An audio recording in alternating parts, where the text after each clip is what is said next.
Non, la séance d'aujourd'hui s'est intitulée La santé mentale des personnes migrantes à statut précaire, comment jongler avec les défis et l'adversité qui les affectent.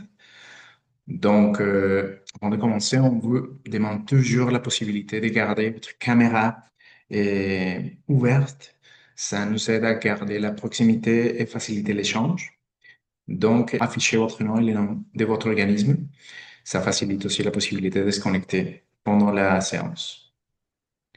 Donc aujourd'hui, à l'animation, on a Stéphanie Verdon. Donc elle est psychothérapeute et coordonnatrice de formation chez Rivo. Donc Stéphanie travaille chez Rivo, ça fait plus de 5 ans. Elle est actuellement responsable de la formation continue et effectue une pratique clinique individuelle, familiale et des groupes. Et Stéphanie travaille avec une approche intégrative sensible au trauma, humaniste, systémique relationnel et avec l'expérience somatique.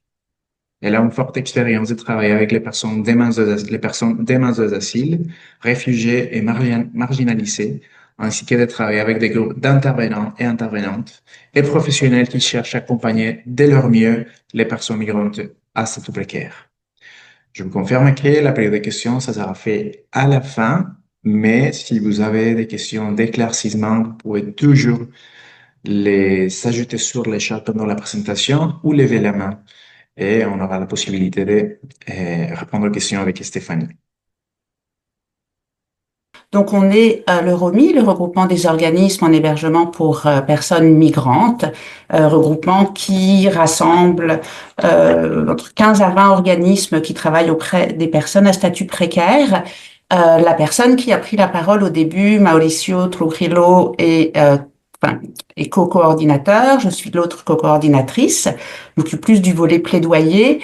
Et on aura également pendant la période de questions, la dernière arrivée dans l'équipe, mais non la moindre, Annie Lapalme, qui s'occupe des projets de logement. Voilà. Ceci étant dit, on revient à notre invité. Stéphanie, est-ce que tu pourrais nous présenter en fait qui est le Rivo, qu'est-ce que vous faites, et puis quels sont vos services? Oui, absolument. Bonjour tout le monde. Merci d'être présente aujourd'hui. Alors, le RIVO, c'est le réseau d'intervention pour les victimes de violences organisées.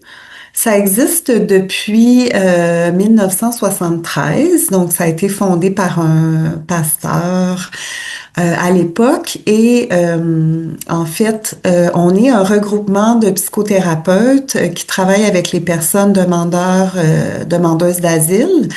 On offre différents services, d'abord la psychothérapie.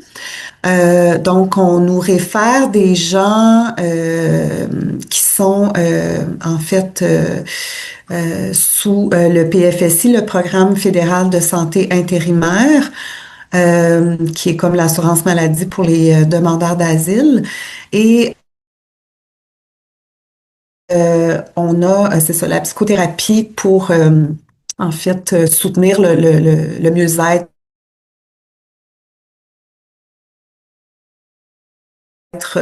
en santé mentale de la personne. Référence médicale, là, c'est particulier au PFSI, mais on a besoin toujours d'une référence médicale quand les gens sont référés.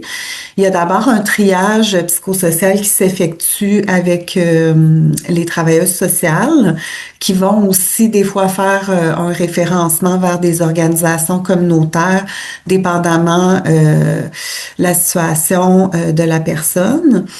Ensuite, c'est sûr qu'on a une liste d'attente, mais quand on peut, on assigne les gens à un ou une psychothérapeute. On offre aussi de la massothérapie. Souvent, c'est complémentaire un petit peu pour le rétablissement de la personne. Des fois, ça se fait disons, en même temps que la psychothérapie. Donc, une massothérapeute là, qui est sensible au traumatisme, qui va accueillir les gens pour... On essaie d'en avoir plus, mais des fois, c'est 5 séances environ de massothérapie. Ensuite, on a développé dernièrement beaucoup d'offres de services de groupe. On a les groupes inspirés de l'approche narrative qu'on appelle les groupes empowerment. Donc ça, c'est des femmes qui sont soutenues dans une démarche pour vraiment potentialiser un petit peu l'adaptation, puis aller chercher toutes les ressources adaptatives de ces femmes-là, puis aussi créer un sentiment là, d'appartenance, puis de briser l'isolement aussi. Donc, on a ces groupes-là. On a aussi les groupes qui sont à travers la thérapie artisanale. Donc, c'est pas de l'art-thérapie, mais c'est un petit peu une approche similaire. On a aussi des groupes qui vont faire des projets d'horticulture, donc plus l'été, là, qui vont faire des projets de jardinage. Dernièrement, on a eu des cours de yoga aussi qui ont été donnés. Donc, on essaie vraiment de diversifier puis d'aller aussi bonifier l'offre de services de groupe parce qu'on voit que ça a vraiment des impacts majeurs chez les personnes qu'on accompagne.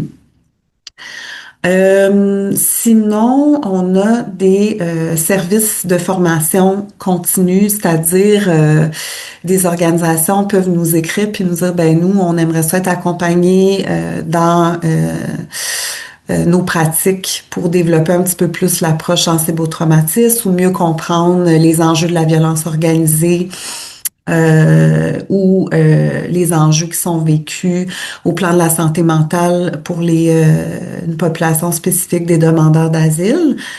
On fait aussi du plaidoyer, donc on va aller dans des congrès, tu sais, par exemple du Conseil canadien pour les réfugiés. On développe aussi des liens avec des organisations outre-mer, par exemple. Là, en ce moment, on a un partenariat avec des femmes psychologues qui travaillent au Congo, en RDC. On essaie vraiment disons, de soutenir un petit peu, de se soutenir mutuellement, puis d'avoir un petit peu une meilleure connaissance des enjeux qui sont vécus sur le terrain, parce qu'on a quand même une grande population congolaise qu'on accompagne. Sinon, on a aussi des co-développements à l'externe. Donc, ces co-développements-là, c'est quand une personne a une situation complexe et on a besoin un petit peu d'un éclairage ou de penser avec plusieurs têtes. Donc, on élabore un petit peu ensemble des pistes qui pourraient être pertinentes pour accompagner, souvent c'est des familles, donc accompagner ces familles-là. Puis, je veux aussi mentionner qu'on offre de la thérapie conjugale et aussi familiale. Des fois, c'est des modalités qui sont plus pertinentes dans la situation des gens qui nous sont référés. Puis sinon, ben, on a aussi nos co-développements à l'interne, puis on essaie de faire du réseautage, fait que c'est un petit peu l'idée aussi de ma présence aujourd'hui, de faire connaître un petit peu les services, puis aussi de voir comment on peut s'entraider dans la situation qui est très défavorable en ce moment pour les personnes migrantes à statut précaire. Donc, voilà. Ben, merci pour cette première présentation. Maintenant, en fait, on aurait des questions, enfin une question pour vous qui peut paraître très très large, hein, ça peut être l'objet d'un mémoire. On va demander de euh, résumer ça. Il y a Mauricio vient de mettre dans le chat un Mentimeter. Puis la question qu'on vous pose, c'est de ce que vous observez dans votre pratique. Quels sont les principaux obstacles ou un obstacle, on va dire, au mieux-être des personnes migrantes à statut précaire? Donc, un obstacle à leur mieux-être ou à leur résilience. Allez, on va dire maximum deux. On va laisser comme 2-3 minutes. Vos réponses vont s'afficher au fur et à mesure sur l'écran. Et Stéphanie, en fait, va y répondre. Donc, je vois, il y a quelqu'un qui a mis dans le chat le manque de service. C'est tout à fait ça.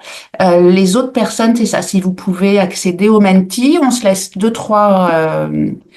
on se laisse 2-3 minutes, puis on le répond.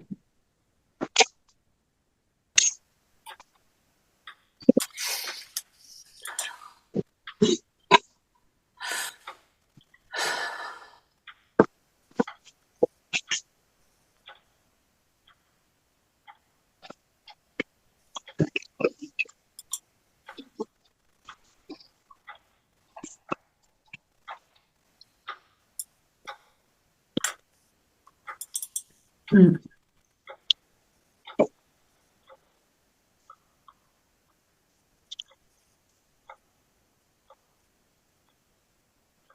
Mhm.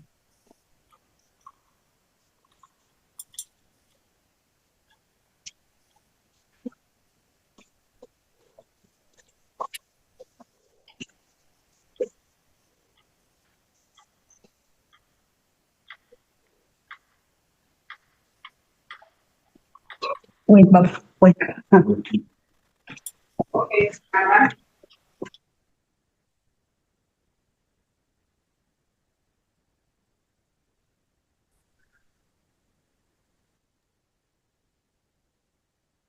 Bon, on va en prendre encore quelques-uns. Moi, ce que je vois en fait, bah, c'est déjà tous les obstacles systémiques, euh, à la fois dans l'accès à tout ce qui peut être filet social, bah, dans l'accès à un logement, dans c'est ça, toutes les coupures. Les coupures de services qu'il peut y avoir. On parle aussi de racisme systémique, d'isolement, à la fois isolement social. J'ai vu des personnes qui parlaient aussi d'isolement, déjà parce que les personnes ne sont pas forcément francisées, puis l'accès à la francisation est difficile, donc isolement de ne pas comprendre ce qui se passe autour. On a un système qui retraumatise. Je ne sais pas si on peut remettre sur les réponses. Ouais. La notion effectivement d'invisibilisation, ça c'est quelque chose au ROMI qu'on vit au quotidien. C'est comme si les personnes à statut précaire, ben, elles sont plus nulles. Enfin, on les entend comme problème, mais elles sont plus nulle part dans les programmes. Les listes d'attente, bah, tout ce qui se passe également en matière d'immigration, où les programmes, les lois, les décrets ont plus tendance comme à réduire l'accès à un statut permanent qu'autre chose. Donc à la fois complexité, on parle de longueur aussi, enfin des délais interminables des démarches. C'est ça, le statut, la séparation familiale. Ça a été comme maintes fois documenté, puis malheureusement, ça ne s'arrange pas. Beaucoup de familles, avec quelle que soit la porte d'entrée, le statut, qui doivent attendre comme 5, 10 ans avant d'être réunis. Euh, là, tu pourras peut-être après en parler, répondre directement à celle-ci. Quelqu'un mentionne la coupure des services du Rivaux si la personne est acceptée comme réfugiée. J'imagine que c'est parce elle est plus Ben, sur le PFSI. je peux peut-être répondre tout de suite. En fait, la couverture PFSI, normalement, va durer de 3 à 6 mois après l'acceptation de la personne. C'est sûr que, bon, moi, je dirais, personnellement, dans ma pratique à moi, c'est du cas par cas. On sait que l'acquisition du statut ne signifie pas l'amélioration nécessairement de la santé mentale parce que souvent la violence continue dans le pays d'origine, souvent il y a des barrières d'accès à l'emploi, d'accès au logement, donc tu sais les problématiques continuent. Donc, ce qu'on essaie de faire, c'est quand même de pouvoir continuer à offrir un soutien, même si la personne a un statut de réfugié.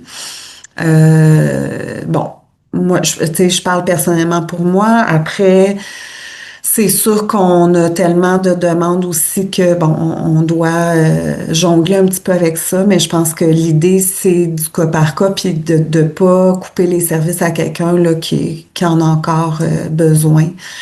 Euh, ouais, fait qu'on on essaie de continuer. On a quand même un certain budget pour les personnes réfugiées.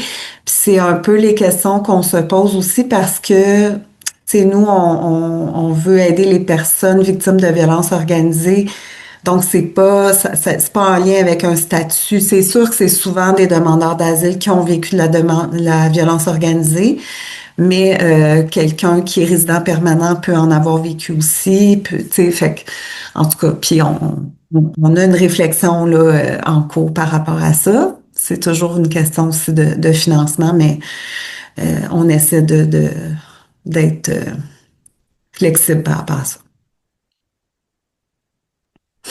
Et puis très succinctement par rapport aux réponses qui ont été Mhm. apportées, est-ce qu'il y a des choses qui t'étonnent aujourd'hui où on vient d'apprendre que le MIFI, le ministre Roberge veut couper le 117 piastres par personne demandeur d'asile pour de la recherche de logement. Mhm. Voilà, est-ce que vous, au Rivo, vous vivez la même chose? Donc enfin, toutes ces facteurs systémiques en fait qui viennent fragiliser, est-ce que Mm. Ben, en fait, c'est un peu les services de groupe, c'est un peu une réponse à ça parce qu'on se rend compte que les gens, les personnes quand elles viennent nous voir ne sont pas nécessairement disposées à la psychothérapie parce que pour être disponible, ça prend une réponse aux besoins de base. Puis si la personne est constamment en train de vivre des barrières d'accès aux soins, d'accès à un logement, la personne ne peut pas se nourrir adéquatement, ben, tu sais, même si on lui demande de venir 1 heure par semaine parler de ses traumatismes, c'est pas quelque chose qui va améliorer son bien-être. Donc, on essaie un petit peu de bonifier aussi l'offre de services psychosociaux, de réseauter aussi avec d'autres organismes. C'est ça, dans les soutiens en groupe, ben par exemple, les femmes peuvent se parler, peuvent créer des contacts, peuvent avoir des liens durables. Puis ça, c'est vraiment aidant. Donc, les facteurs sont de plus en plus potentiellement retraumatisants, effectivement, comme je voyais aussi dans les réponses qui ont été données. Donc, c'est sûr qu'on essaie de s'adapter à ce contexte-là. Là, je vois une question dans le chat qui demande si on prend les références pour les personnes qui n'ont pas de PFSI. Euh, c'est possible. C'est ça, comme je disais tout à l'heure, ça dépend toujours du budget qu'on a.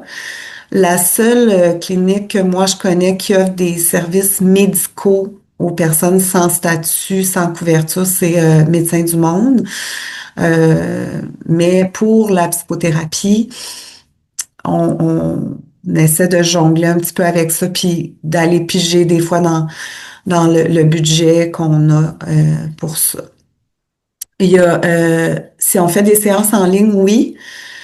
Euh, c'est sûr que des fois, on essaie tu sais, les gens demandent, mais est-ce que vous aidez les personnes en région?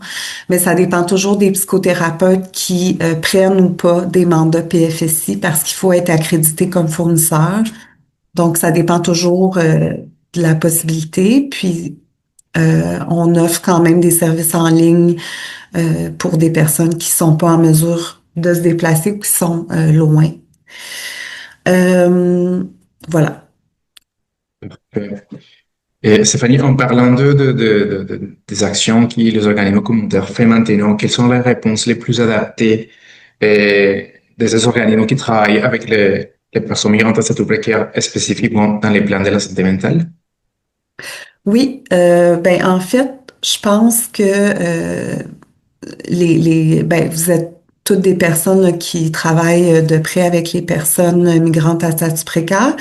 C'est sûr que on essaie d'avoir une approche sensible au traumatisme parce que nécessairement les gens qui viennent nous voir ont souvent des symptômes. Ceci dit, c'est pas toutes les personnes qui ont vécu un événement traumatique qui vont développer des symptômes post-traumatiques, mais on essaie quand même d'être sensible à qu'est-ce qu'on peut voir de la personne qui peut nous indiquer des symptômes de post-trauma, puis comment s'ajuster à ça. Faut pas oublier que ces personnes-là, la confiance en l'être humain a été fortement ébranlée. Donc, on essaie d'établir en fait le lien de confiance puis de favoriser le développement d'un sentiment de sécurité en ayant un petit peu une intervention multisystémique, donc d'aller travailler sur les facteurs de protection qui peuvent aider ces personnes-là. C'est des personnes qui ont développé des grandes ressources malgré un parcours souvent périmigratoire traumatique. Donc souvent de s'intéresser à ces ressources-là, ça peut être très porteur aussi pour la résilience et de soutenir un peu la personne dans son intégration. Tu sais, je pense à, par exemple, les liens avec les écoles. Des fois, les parents sont dépassés parce que leurs enfants sont pas disponibles à l'apprentissage. Donc, de faire de la sensibilisation auprès des écoles pour dire, ben, cet enfant-là, il est peut-être pas disponible en ce moment à tel ou tel apprentissage. Puis, faut favoriser un petit peu un aménagement des demandes qui peuvent être faites pour favoriser un sentiment d'appartenance, d'essayer d'aider les gens à naviguer le système. On parlait des barrières d'accès aux services. Souvent, moi, ce que j'entends souvent, c'est ben, je suis allée chez le médecin, mais j'ai pas compris ou ben le médecin m'a donné tel médicament, mais moi je veux pas le prendre parce que je sais pas c'est quoi, puis je sais que les antidépresseurs je vais devenir dépendant ou dépendante. Donc de prendre le temps de créer le lien puis d'adresser vraiment ce qui est important ici maintenant. Souvent malheureusement le traumatisme se poursuit parce que, par exemple, j'ai des mamans qui vont être en contact avec les enfants à l'étranger, puis les enfants vivent encore dans un environnement de violence. Puis, malheureusement, les délais pour la réunification familiale sont énormes. Là, il y a des femmes qui verront pas leurs enfants, des parents pendant 5, 6, 7 ans. Donc, je veux dire, des fois, c'est intolérable là, pour les parents de s'imaginer que ils pourront pas revoir leurs enfants, puis en même temps, ils sont pris avec les délais d'attente, puis la surcharge là, du système judiciaire. Il y avait toute la question de la représentation juridique aussi. À Rivaux, on essaie quand même de se réseauter pour aller chercher, par exemple, des contacts à la clinique de justice migrante. On essaie c'est sûr qu'on donne pas de conseils juridiques, mais de s'assurer au moins que la personne a une représentation adaptée. Des fois, on a vu des cas où les gens arrivent à leur audience, puis l'avocat a rien déposé, il y a rien de fait, la personne a payé des milliers de dollars, puis finalement, c'est pas représenté adéquatement. Donc, tous ces aspects-là qui sont, tu sais, qui gravitent un petit peu autour de la personne, peuvent être des aspects vraiment importants. Je voulais dire aussi que l'approche sensible au traumatisme implique aussi qu'on va s'intéresser à la sécurité, mais physique aussi, tu sais, comment on peut favoriser le grounding de la personne dans l'environnement. Des fois, c'est juste de dire, ben, on va prendre un moment ensemble pour juste ressentir la respiration, regarder autour, trouver des repères sécurisants. Puis des fois aussi, les éléments déclencheurs qui vont amener des flashbacks sont pas nécessairement évidents. Des fois, ça peut être des sons, ça peut être des odeurs, ça peut être quelqu'un qui les suit derrière. Puis ça va amener que ces personnes-là vont parfois éviter des contextes. Donc, quand on crée un lien de confiance qui peut nous permettre d'identifier ces zones de vulnérabilité-là, bien, ça nous permet de travailler un petit peu à favoriser la sécurité de la personne. Puis c'est sûr que, tu sais, moi je suis aussi thérapeute familiale, fait que quand on parle du bien-être des familles, on parle aussi d'être sensible à, tu sais, aux liens familiaux, puis à tout ce que l'adaptation peut générer. Tu sais, des fois on voit que quand les familles arrivent, ben c'est comme ils sont un peu soulagés, mais que là, plus le temps avance, plus ils font face à des obstacles, plus il y a des conflits là, qui viennent un petit peu s'activer dans la famille. Des fois, bon, la question de la non-reconnaissance des diplômes, c'est quand même, ça amène des deuils très, très importants. On parle, par exemple, des pères immigrants là, qui perdent tout leur statut, puis qui se retrouvent en situation de grande précarité puis d'isolement. Fait qu'on essaie d'être sensible à ces éléments-là aussi. Puis de favoriser la continuité. Donc, qu'est-ce qui peut favoriser la continuité dans les rituels, dans les repères, dans tout ce qu'on peut aller chercher autour de la personne, des milieux de culte, des endroits où ils vont pouvoir parler leur langue, avoir un sentiment de reconnaissance aussi. Et aussi de normaliser, tu sais, les réactions post-traumatiques comme des adaptations. Tu sais, moi, je dis souvent, ben, c'est votre système nerveux qui est en train de continuer à vous mettre en alerte, tu sais, parce que c'est ça qui a été, qui vous a gardé en mode survie pendant tellement longtemps. Puis malheureusement, ben, ce que la recherche démontre aussi, c'est que la discrimination post-migratoire va avoir un impact aussi grand que les traumas pré-migratoires.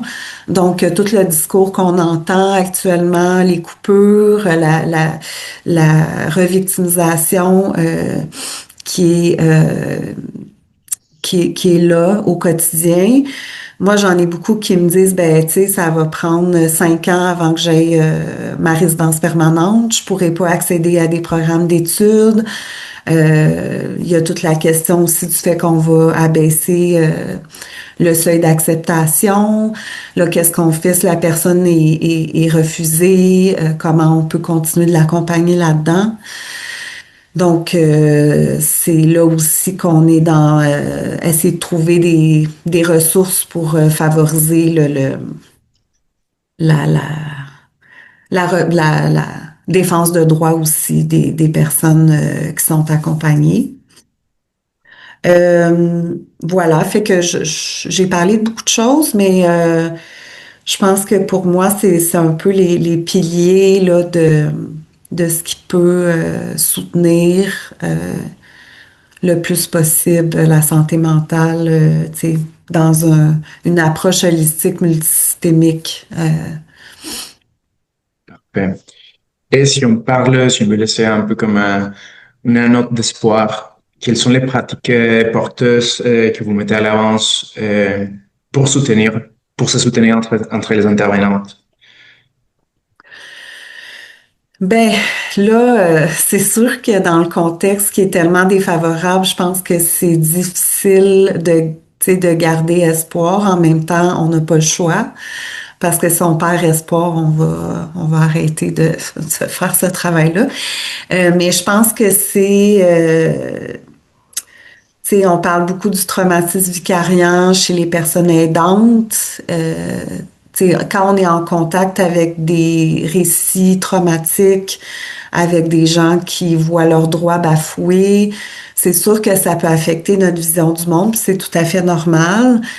Je pense que ce qui fait du bien, c'est de se réseauter puis d'être en co-développement aussi pour parler de cette impuissance-là qu'on peut vivre, pour parler de la colère qu'on peut ressentir face aux politiques défavorables.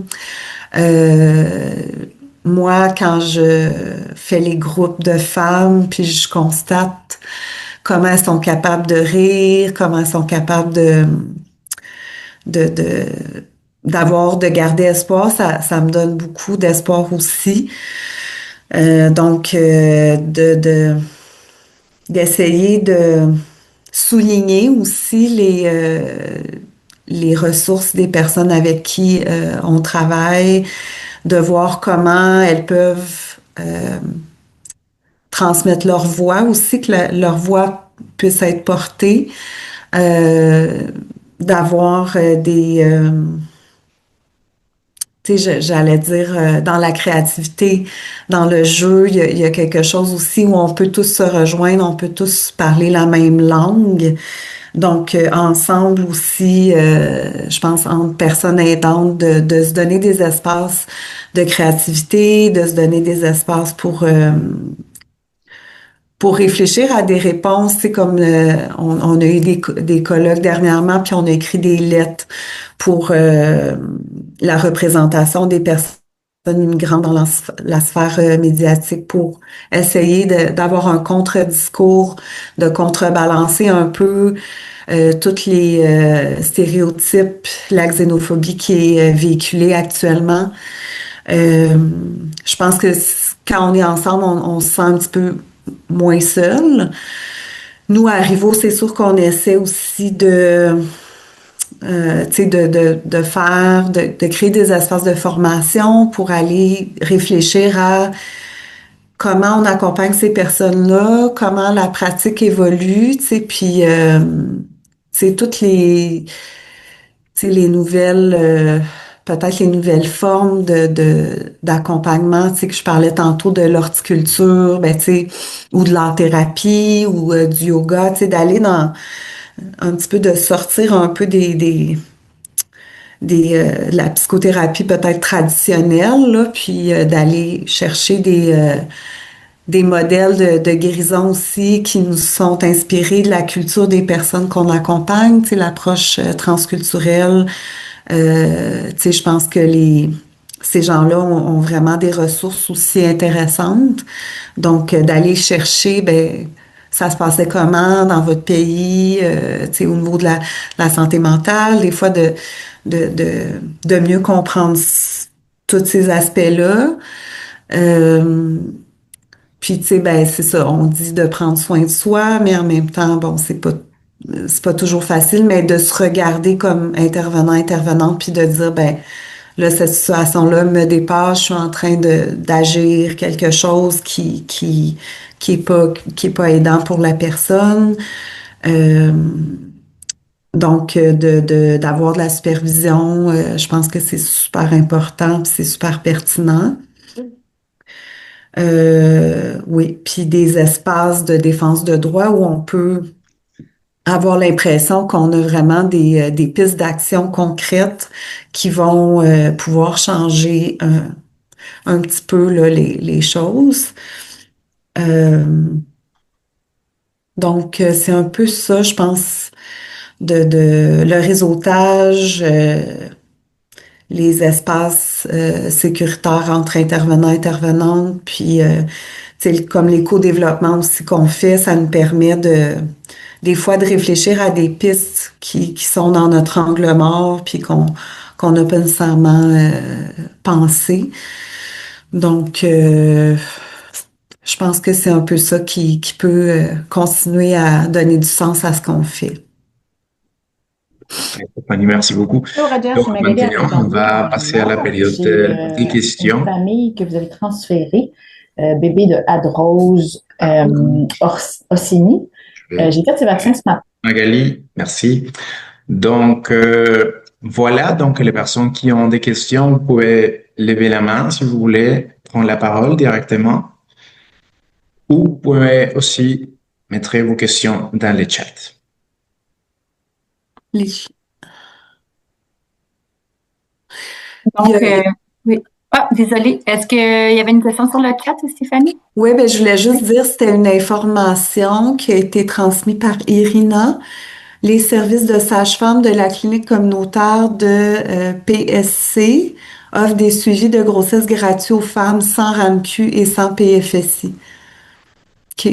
PSC, c'est Pointe-Saint-Charles. Pointe-Saint-Charles. OK. Super. Sinon, on aurait une première question de Nora, si Oui. prête pour les questions à main levée. Donc, Nora, c'est à toi. Et bonjour, vous m'écoutez bien?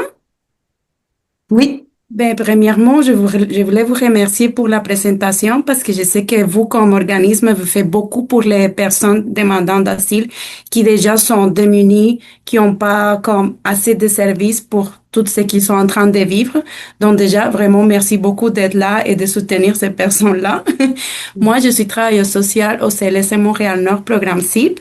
Et c'est juste que si, dans notre réalité, s'il y a beaucoup de services qui sont pas donnés aux demandeurs d'asile, et là, il tombe à nous. Donc, oui, mon charge de cas, honnêtement, les 80%, c'est des familles demandant d'asile. Moi, personnellement, je parle espagnol, donc il y a beaucoup de familles qui sont hispanophones qui me donnent les dossiers parce que ça va comme si aider un peu leur cause, parce que moi, je peux défendre leurs droits au niveau des téléphones. Ça m'arrive souvent de devoir appeler Service Canada, Service Québec, les cliniques, parce que si c'est des mondes déjà qui vont comme vraiment créer un traumatisme, et il y a un racisme systémique, c'est très évident. Donc, nous, comme travailleurs sociaux, moi, j'ai cette possibilité, entre guillemets, d'aller les aider là-dedans. Mais c'est juste qu'on se trouve avec des familles qui arrivent, comme vous avez dit avant, qui n'ont pas de la base. Il n'y a pas de logement, il n'y a pas de nourriture. C'est comme vraiment là. Et là, ils nous regardent comme, aidez-moi, c'est vous qui va me sortir la merde. Je m'excuse là, mais c'est comme ça qu'on les voit. Et on est frustré parce qu'on ne peut pas les aider plus que ça. Si c'est pas parce qu'on travaille au CLSC qu'on a des soutiens plus que ça. Donc, moi, j'aimerais juste comme vous dire qu'on vit cette frustration-là, on ne sait pas vraiment quoi faire. Et si vous aurez comme des références ou des conseils, des recommandations à nous donner parce que on est au but là. Même, et je comprends beaucoup les organismes communautaires qui sont encore pires au niveau financier que nous, mais honnêtement, au programme où je travaille, CIP, on est là pour la prévention, pour la santé, mais quand on arrive au dossier, on est vraiment loin de ça. Mais tu, on peut pas juste comme laisser les dossiers. Personnellement, une fois que je suis en dossier comme ça, il faut que je reste. Même si j'ai pas beaucoup d'entourage, je peux rien faire, mais c'est ça. Eh bien, énormément merci. Chapeau pour vous autres. Merci, Nora. Mais je pense que c'est représentatif. Tu sais, c'est parce que ici, je pense qu'on travaille beaucoup en silo. Tu sais, le programme CIP, c'est ça pour la petite enfance. Puis, tu sais, on a des critères très personne s'en va là, l'autre s'en va là, l'autre. Tu sais, mais ça fonctionne pas comme ça, la réalité des demandeurs d'asile, parce que c'est multisystémique, là. C'est multifactoriel. Il faut travailler sur plusieurs niveaux. Puis effectivement, je pense que l'idée, c'est d'aller peut-être essayer de mettre de la pression sur les chefs de service pour dire, ben voici la clientèle qu'on a. On peut, ça fit pas dans la case, ça marche pas. On peut pas dire, on vous a 10 rencontres, vous avez pas de logement, c'est pas grave, merci, au revoir. Tu sais, ça fait que je pense que c'est d'aller continuer à cogner à la porte puis dire, ben non, cette famille-là, je pourrais pas la laisser. Puis, tu sais, il y a des enjeux aussi éthiques au plan clinique qu'on doit faire valoir, je pense, auprès de ceux là qui travaillent en haut là pour que eux fassent monter puis en équipe de travail de faire de la pression pour dire ben non, on vit une réalité puis ça fonctionne pas ce que vous nous demandez là, tu sais. On a besoin de plus de ressources, on a besoin que vous nous laissiez le temps de faire notre travail aussi. De toute façon, ces personnes-là vont revenir dans les services après, tu sais, fait que l'idée, c'est ça. C'est, je pense, de continuer à cogner à la porte là, des gestionnaires puis dire, ben, faites quelque chose et tu sais, ça prend un travail différent que celui qu'on nous demande de faire. Merci Stéphanie. Donc, on a une question de Abdoulaye. Ok, merci Annie, merci Stéphanie, mesdames et messieurs, je m'appelle Abdoulaye, je suis demandeur d'asile depuis 2023, une expérience dans le domaine communautaire en lien avec l'employabilité, mais actuellement je suis à la recherche de nouvelles opportunités, mais toujours dans le communautaire en lien avec les groupes cibles, les demandeurs d'asile nouveaux arrivants. J'ai des questions. La première est de savoir quelles sont les stratégies que vous avez élaborées pour contrer cette adversité de manière individuelle ou collective pour les demandeurs d'asile ou demandeuses d'asile. La deuxième question, elle est de savoir, est-ce qu'il y a un cadre de concertation? Parce que j'ai remarqué que toutes les organisations interviennent de manière isolée. Est-ce qu'il y a un Mhm, cadre de concertation qui va permettre d'harmoniser toutes les mhm, actions que peut-être une participante ou mhm. bien une cliente de Rivo peut-être accompagnée au niveau psychosocial, de l'autre côté peut-être accompagnée pour l'employabilité, de Mhm. l'autre côté avec la collègue qui vient, Nora vient, qui vient juste d'intervenir au niveau de la santé, ainsi de suite, et juridique avec la clinique juridique. Est-ce qu'il y a ce cadre de concertation qui permet d'harmoniser les actions pour un accompagnement holistique des demandeuses ou personnes en situation migrante précaire? Merci. Merci, Abdoulaye. Ben, tu sais, peut-être qu'il y en a dans l'auditoire qui vont pouvoir compléter ma réponse, là, mais il y a la TCRI qui est la table de concertation des organismes qui travaillent auprès des réfugiés puis migrants en statut précaire. Eux se regroupent, je sais pas à quelle fréquence, mais je pense que c'est un peu ça leur mandat, tu sais, d'aller comme harmoniser puis d'aller faire en sorte que il y ait comme une harmonisation des services. Sinon, je pense que, tu sais, les initiatives comme on fait présentement, indirectement, ont aussi cette mission-là, ce mandat-là. Euh, Ce qu'on essaie de faire aussi, c'est de créer des comités. Tu sais, on a eu comme des colloques, par exemple, avec le CERDA, euh, donc le Sherpa aussi, l'Institut de recherche, comme disons, des efforts pour regrouper un petit peu tout ce qui se fait, puis essayer d'aller travailler sur un front commun. C'est sûr que c'est pas facile parce que ce genre d'initiative demande du temps, puis demande aux gens de s'asseoir ensemble puis de réfléchir. Mais je pense que c'est vraiment gagnant là, surtout dans ce qu'on vit actuellement. Puis pour votre deuxième question, ben je pense que c'est ça, c'est beaucoup de euh, d'aller, tu sais, pour l'adversité, mais d'aller chercher aussi qu'est-ce qui permet à la personne d'utiliser ses ressources, puis de croire aussi de croire en son potentiel aussi, puis de sortir un peu du carcan de je suis un demandeur d'asile, tu sais, tu sais, souvent les gens juste avec cette espèce de papier là, je pense que c'est plus un papier brun, mais tu sais, c'est très stigmatisant, puis c'est très, tu sais, c'est toujours des portes fermées, toujours mais tu sais, moi, ce que j'essaie de faire, c'est vraiment d'aller chercher. Tu sais, vous êtes qui derrière ça, là? Tu sais, c'est quoi votre histoire? Puis, ah oui, tu sais, vous étiez entrepreneur, vous faisiez de la couture dans votre pays, tu sais, comment vous gériez beaucoup de gens, tu sais, d'aller chercher un petit peu tout ce que la personne a accompli, puis ce qui a permis aussi de survivre, tu sais, puis souvent, c'est c'est ça. Il y a beaucoup, beaucoup de ressources qui sont dans la personne, mais on dirait que des fois, la personne oublie ça parce que ici, elle est demandeur d'asile, elle ne trouve pas d'emploi, il n'y a pas rien, il n'y a pas de reconnaissance. Fait que de générer un petit peu ce qui va aller rechercher ce potentiel-là. Il y a Florence aussi qui a mis un pacte initié par le Centre de recherche interaction pour la reconnaissance de la part puis la participation des personnes immigrantes à l'image de la société québécoise. Fait que ça, vous pouvez aller le signer. Puis je pense qu'il va y avoir comme des suites là j'imagine, de publication de cette lettre-là. Merci Stéphanie. On a une question dans le chat. Je peux la lire. Sinon aussi, on va prendre d'autres questions à main levée. Si, est-ce que Abdoulaye, c'était une autre question supplémentaire? Oui? Non? OK, on va baisser la main. Donc, il y a Elisabeth qui demande, connaissez-vous des ressources qui peuvent faire des évaluations psychologiques pour les personnes qui veulent soumettre une demande pour considération humanitaire ou des ressources pour les personnes sans statut ou à statut précaire de manière plus générale?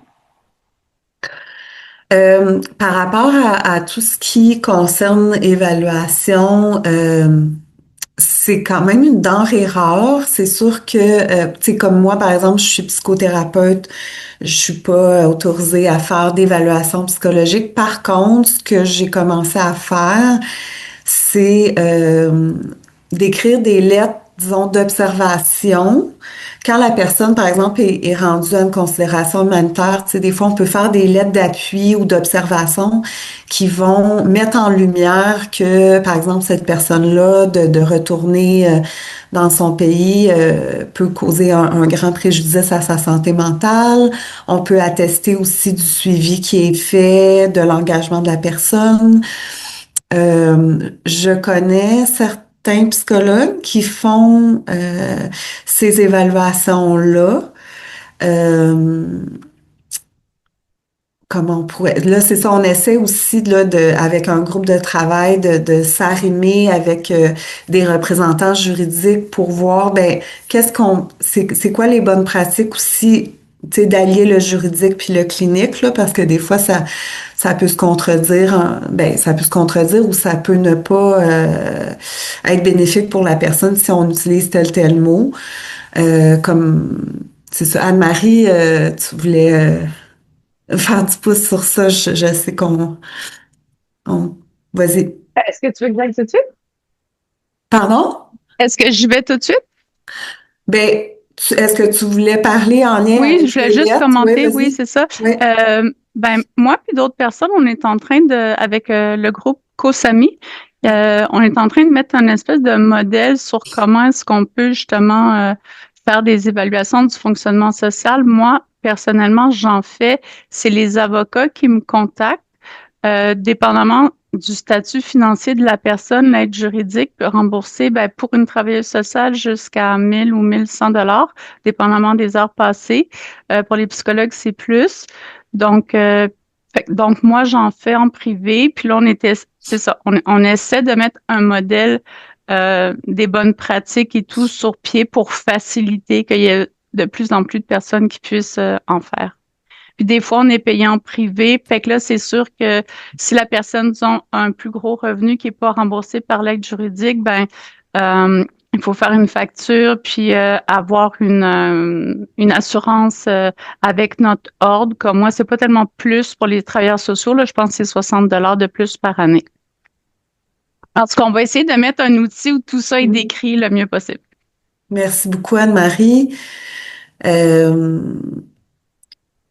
Et aussi, ce que je voulais dire, c'est que sur le site du CERDA, le Centre d'expertise pour les réfugiés demandeurs d'asile, il y a vraiment beaucoup de ressources, là. Il y a un truc qui s'appelle Carnet de route, puis il y a plein d'onglets, santé physique, représentation juridique, si la personne est à quelle étape du processus, c'est quand même bien fait, puis tu sais, tu sais, les soins dentaires, le PFSI, ça explique vraiment super bien. Fait que je vous encourage là à aller regarder le site du CERDA. Sinon, nous, on essaie de collaborer quand même avec les avocats, tu sais, quand c'est des avocats qui font bien le travail, tu sais, il y en a qui sont très bons là aussi. Donc, puis on va aussi, tu sais, je sais que le PRIDA, des fois, il y a des représentations désignée, c'est-à-dire si quelqu'un est trop affecté ou a pas une santé mentale qui va être l'audience va être traumatisante, on peut essayer de trouver un représentant désigné qui va agir de témoin qui va pouvoir être là à l'audience pour répondre aux questions. C'est sûr que nous aussi, on essaie d'essayer de préparer un petit peu la personne à comment utiliser des stratégies pendant l'audience pour stratégie de grounding, stratégie pour se sentir le plus en équilibre possible. Puis moi, je leur dis souvent, tu sais, vous allez pas devant un juge parce que vous avez fait quoi que ce soit. Vous allez revendiquer un droit. Donc, tu sais, les gens disent ça, je m'en vais dans un procès, mais c'est pas des personnes criminelles, c'est des personnes qui ont pas eu le choix de quitter leur pays, puis qui sont ici pour essayer de survivre. Donc, tu sais, de reformuler un petit peu, là, puis de leur dire, non, non, tu sais, vous avez droit, là, l'asile, c'est un droit garanti par une convention. Donc, voilà. On va prendre une dernière question de Maria. Oui, vous m'entendez? Oui, bonjour, mon nom est Maria, je suis intervenante sociale à Médecins du Monde. Mhm. Donc, en fait, ben, il y a effectivement beaucoup de personnes qui viennent chez nous aussi, qui nous demandent si nous pourrions faire une évaluation psychosociale, psychologique de leur situation pour éviter, par exemple, des déportations ou les aider dans leur demande d'asile, même demande humanitaire. Et puis nous ne pouvons pas non plus offrir ce genre de rapport, mais ce que moi particulièrement je fais et ma collègue travailleuse sociale aussi,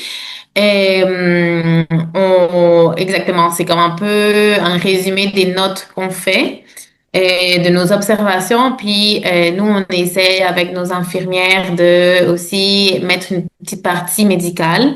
Mhm. Et puis, en fait, au nom de Médecins du Monde, on envoie cette lettre-là. Puis ça, parfois, ça aide quand même beaucoup parce que on essaie de faire ce qu'on peut avec ce qu'on a. Puis même si c'est pas vraiment une évaluation psychologique ou quoi que ce soit, c'est quand même de la valeur pour leur demande. Absolument.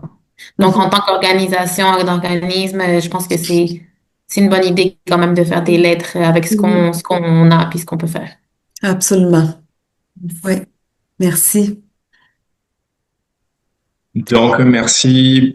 Stéphanie, est-ce que tu veux ajouter quelque chose d'autre? Ben, en fait, il y a des gens qui disaient que ça fonctionnait pas pour signer la lettre. Je me demande si c'est parce que la période de signature est peut-être terminée. C'est parce qu'il me semble qu'elle avait dit que, je sais pas, Florence, si tu sais. Florence est déjà partie. Ah, OK. Ouais. OK, bon. Mais je sais pas. En fait, le lien fonctionne, mais quand on veut soumettre la signature, ça Ouais, fonctionne c'est pas. ça. Peut-être qu'on pourrait vous envoyer un petit suivi par la suite, là, voir avec eux, puis si c'est toujours, on est toujours dans les temps de signature, puis vous revenir. Peut-être ça a déjà été déposé, c'est peut-être ça. Ouais.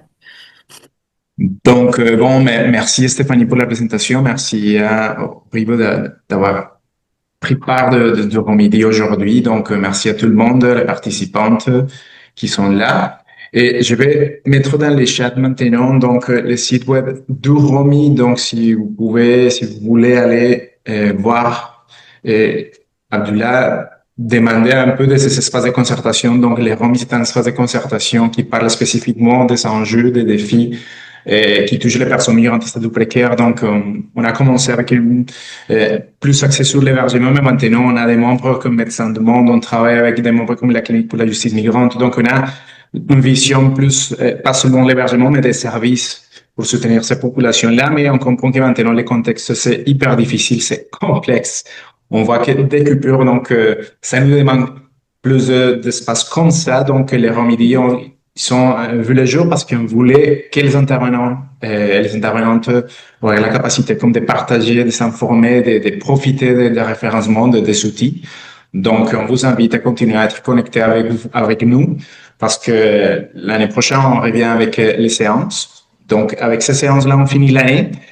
Et je vous partage, on a fait pendant les mois de septembre et octobre une série qui c'était sur les personnes, l'accompagnement des personnes migrantes victimes de violences. Donc, c'était 3 séances très intéressantes, beaucoup d'outils et des informations, bon, idéales pour l'accompagnement des personnes dans ces situations-là. Donc, vous pouvez scanner les codes maintenant, ça va vous amener sur le site web. Sinon, vous pouvez chercher l'information sur le site web. Il y a quelques séances qui ont été enregistrées, donc vous pouvez aussi accéder à ça sur YouTube. La séance d'aujourd'hui sera aussi ajoutée à la chaîne YouTube. Donc, avec ces mots-là, on vous dit merci beaucoup, bonne année, donc bonne fête et on se voit l'année prochaine. Merci Stéphanie de moi. Merci beaucoup. Joyeuse fête à tout le monde. Merci beaucoup. Merci. Merci, bonne journée, merci. Bonne journée. Merci, Stéphanie. Merci.